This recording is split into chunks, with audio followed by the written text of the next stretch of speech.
Bapak, Ibu, dan adik-adik yang dikasihi Tuhan dan yang mengasihi Tuhan, Salam, selamat malam, dan selamat bertemu kembali di dalam ibadah keluarga pada malam yang indah ini. Yang mana ibadah pada malam hari ini masih kita lakukan di rumah kita masing-masing, tapi kita masih semangat dan setia untuk tetap memuliakan nama Tuhan Yesus Kristus. Untuk itu, mari kita awali ibadah keluarga pada malam hari ini dengan berdoa. Mari kita satu dalam doa. Selamat malam Tuhan, kami saat ini memohon kasih karunia-Mu untuk hadir di tengah-tengah kami. Bila mana saat ini kami hendak akan memulai ibadah keluarga pada malam hari ini, kiranya Engkau senantiasa hadir dalam ibadah kami, sehingga hati kami hanya tertuju pada Tuhan saja. Terima kasih Bapa, kiranya Engkau sertai kami dari awal hingga pertengahan ibadah ini, semuanya hanya kuserahkan dalam tangan-Mu yang kudus. Amin. Bapak, Ibu, dan adik-adik yang dikasihi Tuhan, marilah kita pujikan nama Tuhan dengan memakai Kidung Jemaat nomor 19. Kita pujikan ayat pertama dan yang kelima. Tuhanku Yesus.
Bapak, Ibu, dan adik-adik yang terkasih, sebelum kita mendengarkan sabda kebenaran firman Tuhan, mari kita mohon pimpinan Tuhan terlebih dahulu.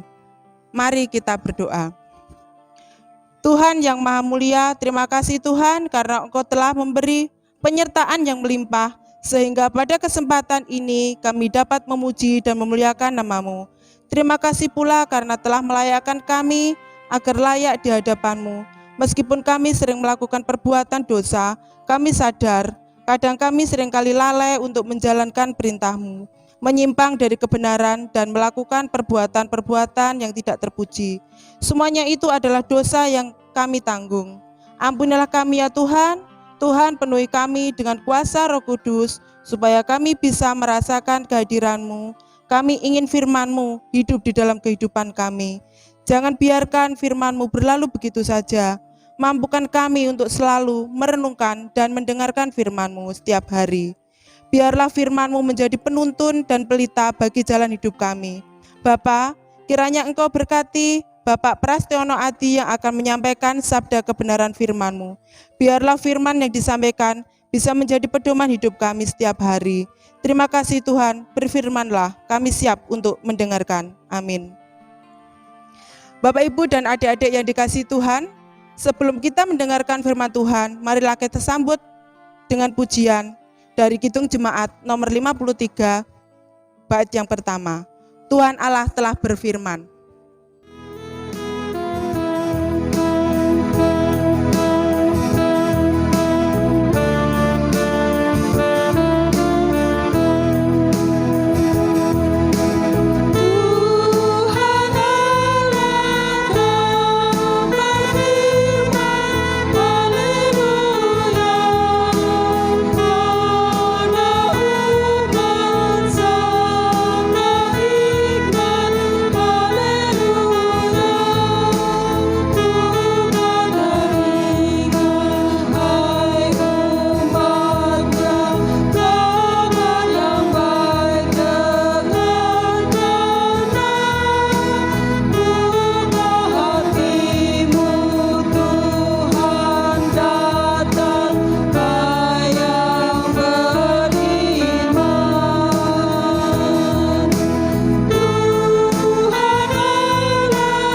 Bapak, Ibu, dan Saudara yang dikasihi Tuhan, marilah di dalam ibadah keluarga pada saat ini kita bersama-sama akan mendengarkan firman Tuhan.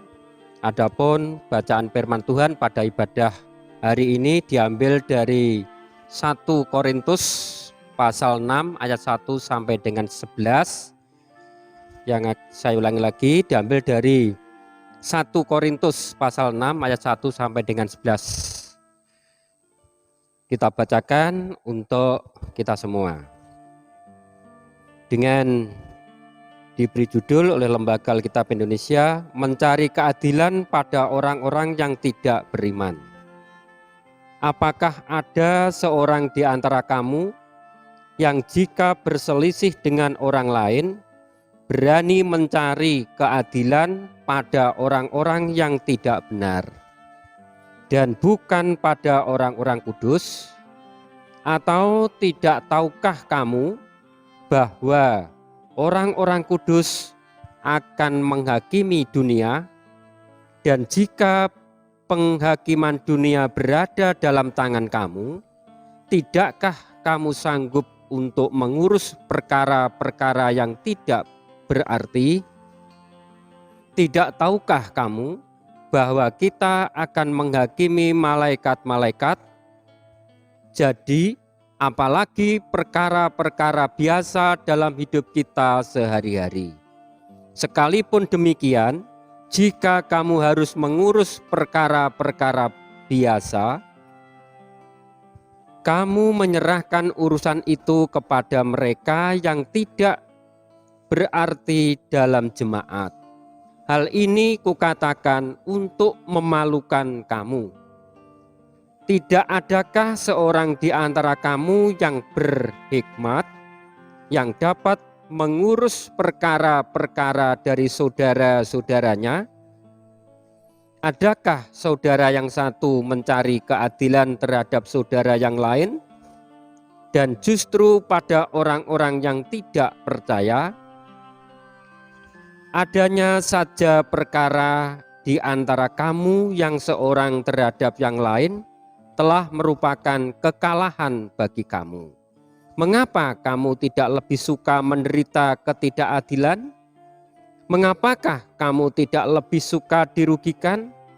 Tetapi kamu sendiri melakukan ketidakadilan dan kamu sendiri mendatangkan kerugian. Dan hal itu kamu buat terhadap saudara-saudaramu.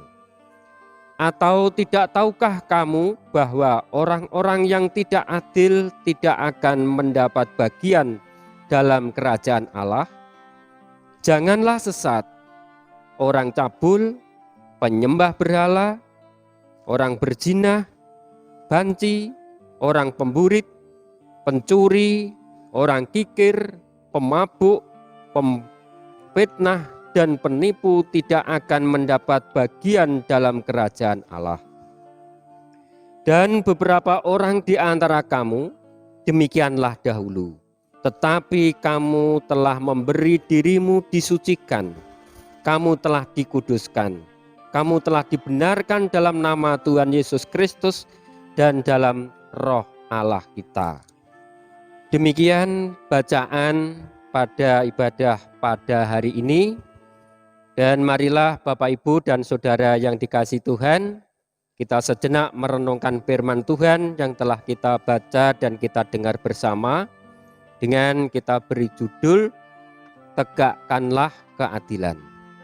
Saudara yang dikasihi dan yang mengasihi Tuhan Yesus, salah satu profesi yang paling laris dan paling banyak menghasilkan uang dalam beberapa tahun terakhir ini adalah profesi sebagai pengacara.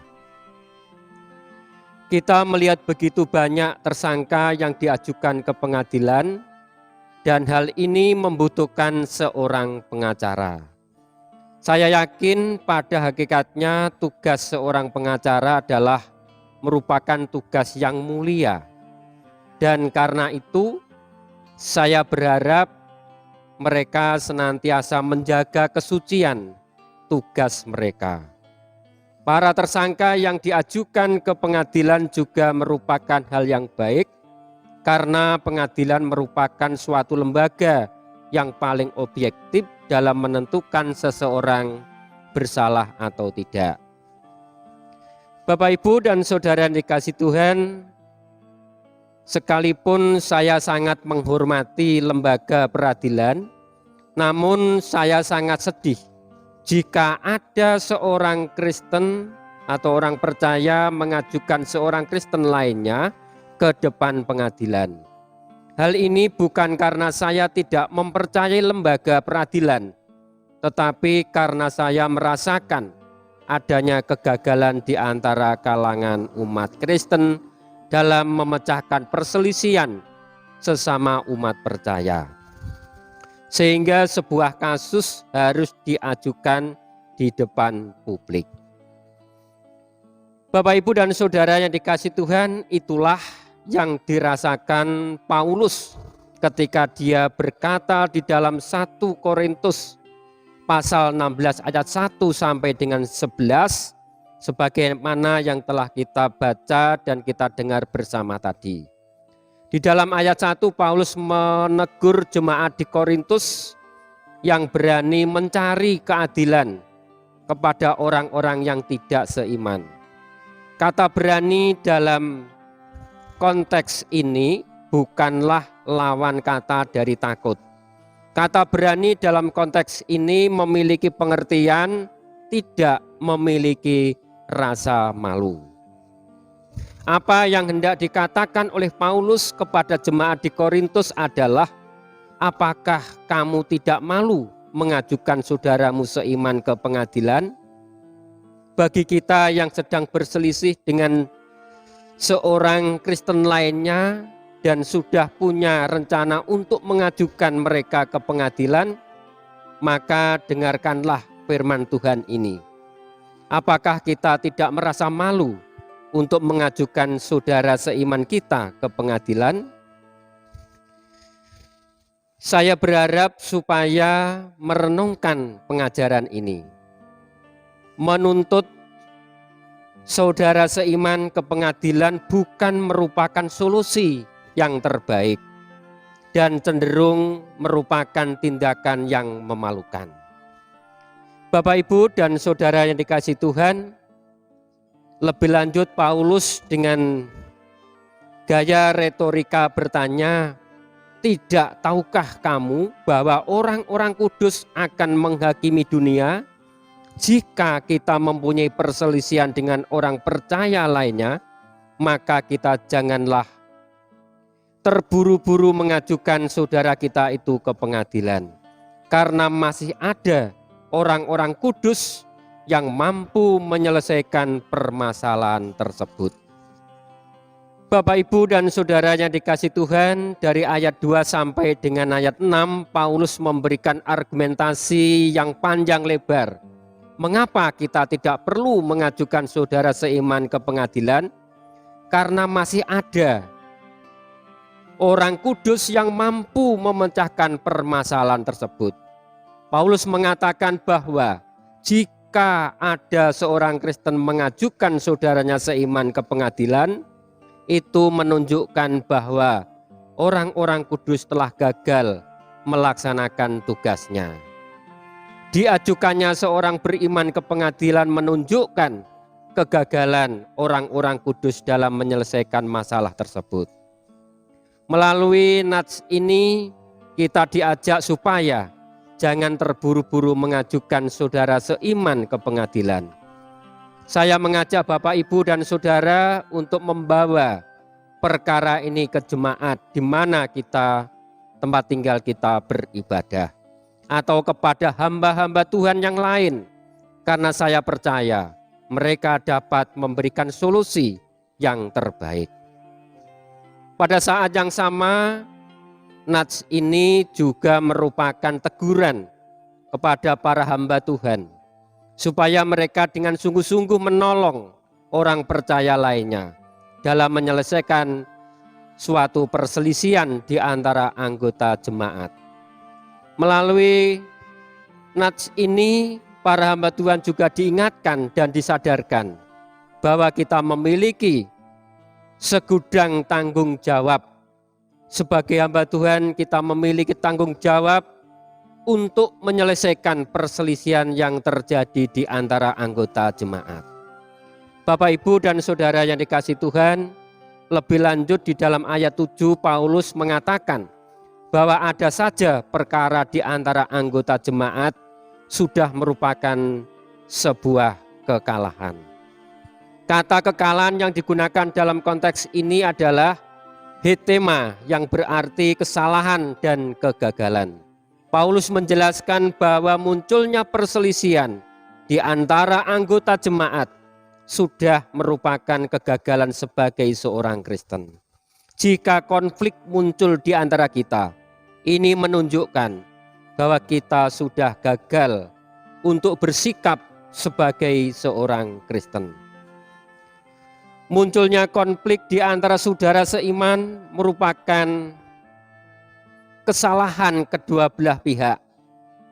Inilah yang dimaksudkan oleh Paulus ketika dia mengatakan bahwa dengan munculnya konflik sudah merupakan kekalahan bagi kedua belah pihak.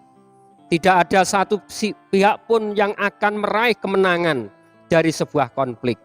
Walaupun kelihatannya dia meraih kemenangan, namun pada hakikatnya kedua belah pihak akan terluka.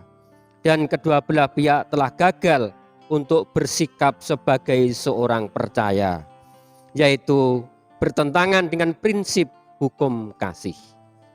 Bapak, Ibu, dan Saudara yang dikasihi Tuhan, setelah Paulus menyadarkan jemaat di Korintus bahwa dengan adanya konflik telah mengakibatkan kerugian dan kekalahan bagi kedua belah pihak, Paulus lebih lanjut menjelaskan bahwa adalah lebih baik menderita kerugian dan menderita ketidakadilan jika hal itu bisa menyelesaikan konflik. Kita yakin bahwa semua pernah merasakan diperlakukan tidak adil. Jika kita bisa atau mau menerima perlakuan itu, maka konflik yang menimbulkan dampak yang lebih buruk akan terhindarkan. Di samping itu, saya juga percaya jika kita melakukan itu dengan kesadaran sendiri, Tuhan yang adil itu akan bertindak bagi kita. Nah, Bapak, Ibu, dan Saudara yang dikasihi Tuhan, di dalam ayat 9 Paulus juga memberikan pernyataan yang tegas. Jangan sesat. Kata sesat yang digunakan dalam konteks ini adalah planao, yang berarti jangan menyimpang dan jangan tertipu ataupun menipu diri sendiri. Jika kita berpikir bahwa orang berdosa bisa masuk surga, kita telah tertipu. Jika kita menyangka bahwa orang jahat bisa masuk surga, kita keliru. Jika kita berpikir bahwa orang yang berbuat tidak adil bisa masuk surga, kita berada di jalan yang salah. Paulus berkata, jangan sesat, karena semua orang yang seperti itu tidak akan masuk surga. Bapak, Ibu, dan Saudara yang dikasihi Tuhan, salah satu hal yang ironis adalah bahwa kita sendiri pernah berbuat tidak adil terhadap saudara kita seiman. Jika hal ini kita lakukan, kita harus bertobat. Janganlah kita mengulangi kesalahan yang sama pada masa lalu, karena kita merupakan orang-orang yang telah disucikan dan diselamatkan oleh darah Yesus. Di dalam ayat 11 Paulus berkata, beberapa orang di antara kamu demikianlah dahulu, tetapi kamu telah memberi dirimu disucikan, kamu telah dikuduskan, kamu telah dibenarkan dalam nama Tuhan Yesus Kristus dan dalam roh Allah kita. Karena itu marilah kita bertindak sebagai orang Kristen, yaitu saling mengasihi di antara sesama kita, sebagaimana telah Tuhan Yesus ajarkan. Tuhan Yesus memberkati kita semua. Amin. Begitu indah firman yang sudah kita terima pada malam hari ini. Biarlah firman yang sudah kita terima pada malam hari ini dapat kita jadikan pedoman dalam kehidupan kita hari lepas hari. Biarlah tugas yang sudah diberikan Tuhan kepada kita dapat kita laksanakan dengan sebaik mungkin mulai hari ini sampai selamanya. Amin. Bapak, Ibu, dan adik-adik yang dikasihi Tuhan dan yang mengasihi Tuhan, marilah kita sambut firman tadi dengan ucapan syukur, yaitu berupa persembahan, dengan diiringi pujian dari Kidung Jemaat nomor 337. Kita pujikan bait pertama dan yang ketiga. Betapa kita tidak bersyukur.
Bapak, Ibu, dan adik-adik yang dikasihi Tuhan, Tuhan sudah menyertai kita.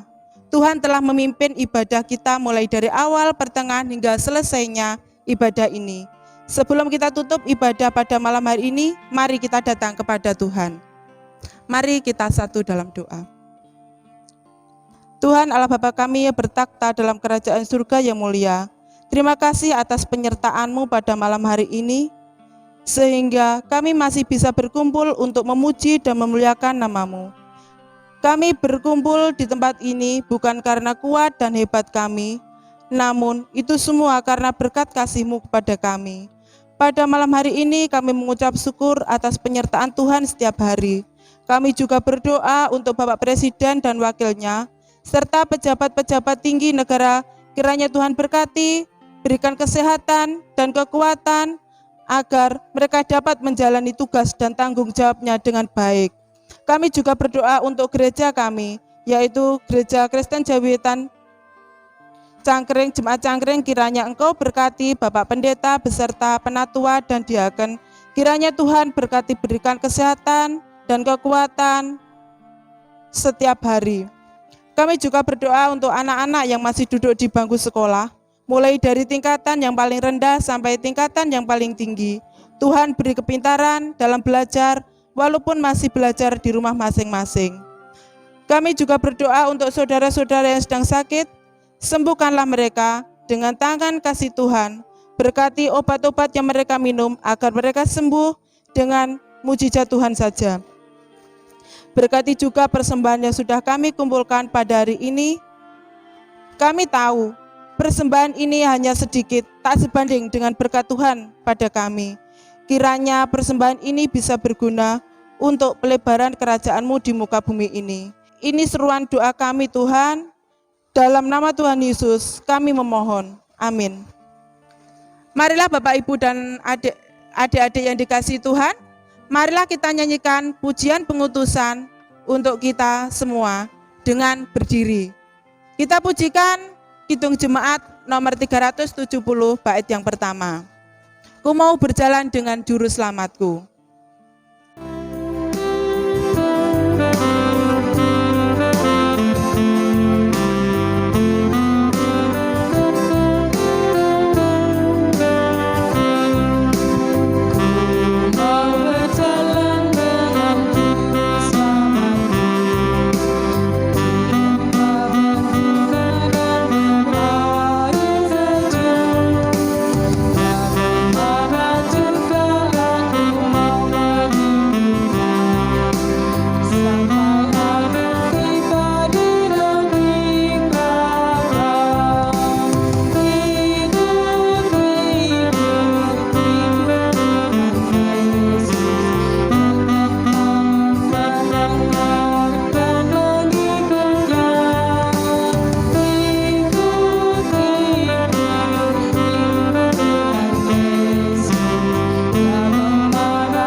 Marilah kita mengakhiri ibadah keluarga hari ini dengan menerima berkat dari Tuhan melalui hamba-Nya yang demikian. Cinta kasih Tuhan Allah Bapa melalui putranya Kristus Yesus dalam persekutuan dengan Roh Kudus melimpah atas kita semua kini sampai selamanya. Amin. Disilakan duduk kembali, Tuhan Yesus memberkati.